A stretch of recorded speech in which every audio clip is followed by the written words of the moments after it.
یه پاس انگیزشی.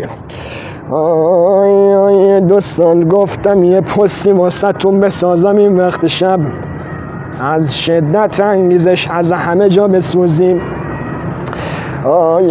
از کجا واسه شروع کنم؟ فکرشو بکن، ساعت 6 صبح میخوایی بری مدرسه، به افق خیره میشی. افق کجا داشت؟ آخه 6 صبح سگ پر نمیزنه، پرم بزنه افقم باشه چشمو نمیبینه. حالا با این وضع میخوایی بری مدرسه. تمام کنید بچه، روز مونده جاش نیست بچه. آخ کتاب گوه تو مردار، کیف گوه تو مردار بذار توش، لباس گوه تو بپوش، کفش گوه تو بپوش. میری مدرسه تا میری مدرسه. بذار من از رو بخونم تحمل ندارم. اینجا خوبه به نظرم، بله اصلا عالی. میبینی بابانی میرسی مدرسه، اصغر بیا، کفتر بیا، کاظم بیا، شفتالله بیا، ریدنت. بابا ما افسردگی کم داریم، شما رو هم ببینیم چیزی ازمون نمیمونه. 6 صبح خسته این دیگه، میری سر کلاس. معلم میاد بالا سرت، پسرم چرا خسته ای؟ استاد دیشب گوه خوردم. گوه کیو خوردی؟ استاد گوه تو رو خوردم. گوه منو خوردی؟ گم شو بیرون. پاتو از کنار میذاری بیرون. لازم میاد بالا سرت. من فشار ندارم اینجا تکشه میدم. خنه جان، وای پاتو میذاری از کلاس بیرون، لازم میاد بالا سرت. پسرم چی شده؟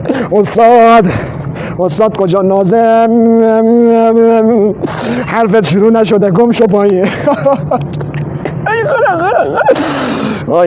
میری پایین، مدیر میاد تو را پله که داری میری پایین، مدیر تو رو میبینه. پسرم چه شده؟ به هر مدیر رو کم نمالی دیگه، جا باید جواب بگیری ازش. پسرم اب نداره بیا بریم کلاس. استاد از طرف مدیر ببخشش، پسر چه غلطی کرده؟ استاد غلطی نکرد، گوه خورده، گوه منو خورده. استاد ببخشش، از این به بعد گوه منو میخوره. حالا جواب استاد گوش کن. میگه مدیر این تقصیر گوه خوردن نیستش، این تقصیر کنی که هیچ گوهی نمیشه. ازن خوره. این تقصیرش اینه که همین گوهیت میمونه، من دیگه تحمل ندارم. یکی برام آب میاره، کسی مثل خودم من بردارم، یعنی منم جواب نمیده.